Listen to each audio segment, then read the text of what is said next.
Hi everyone. हम शक्ति की बात कर रहे थे जिसमें हमने हिंदू धर्म ग्रंथ के अनुसार शक्ति का प्रकार देखा था। अब हम डहल के अनुसार देखेंगे। डहल क्या कहते हैं, यानी इन्होंने दो तरीके से शक्ति को बताया है। पहला उत्पीड़न और दूसरा सत्ता। यानी उत्पीड़न वह होता है ऐसी शक्ति जो वैधानिक ना हो, जबकि सत्ता जो है ऐसी शक्ति होती है जो वैधानिक है।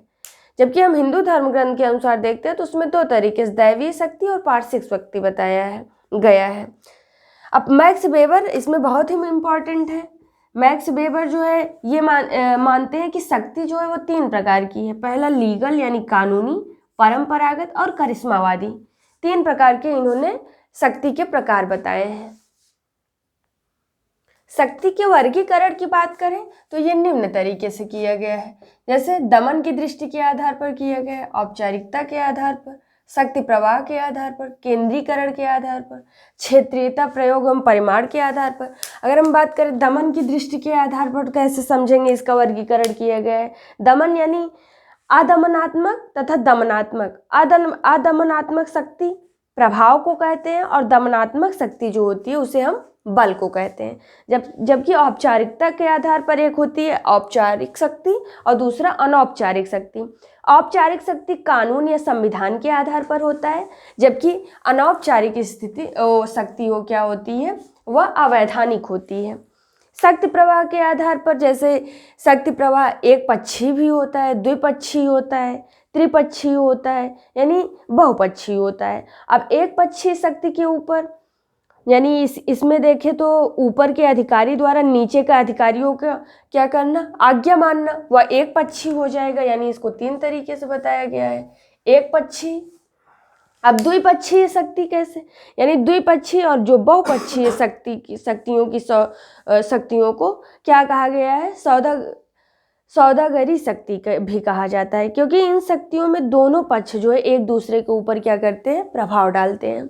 केंद्रीकरण के आधार पर भी इसको बताया गया है, संकेंद्रित बताया गया है और विकेंद्रित बताया गया है।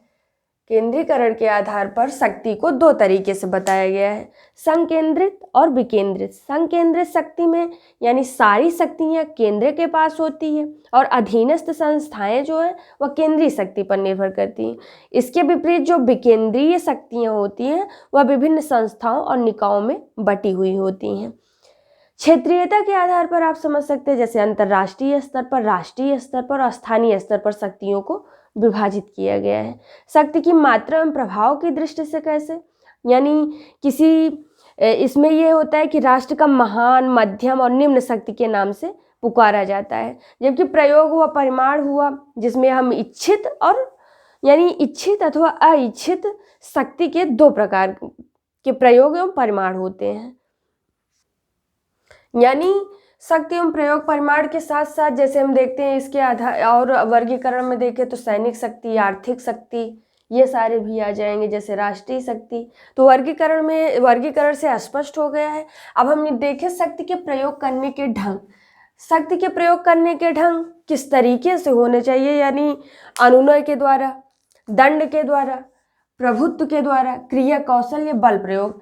यानी शक्ति, आपने देखा कि शक्ति की अवधारणा कैसे आई, शक्ति के प्रयोग से ही स्पष्ट हो रहा है कि कोई शक्ति जो अहित का काम कर रही हो वो पार्श्विक शक्ति है। मतलब अलग अलग तरीके से शक्ति को डिफाइन किया गया है। लेकिन अब इसके प्रयोग करने के ढंग में देखेंगे तो अनुनय, यानी अनुनय आप समझ पा रहे हैं, सरल ढंग से, एकदम शांतिपूर्ण रूप से, इसमें जो है दमनात्मक शक्ति का प्रयोग नहीं किया जाता है। इस तरीके से इसका प्रयोग करना चाहिए, बल्कि मतलब एक वर्ग दूसरे वर्ग को शांतिपूर्ण तरीके से तर्क देकर अपनी बात मनवा लेते हैं, तो ये क्या है, अनुनय के द्वारा इसका प्रयोग इसी तरीके से करना चाहिए, ये बताया गया है इसमें।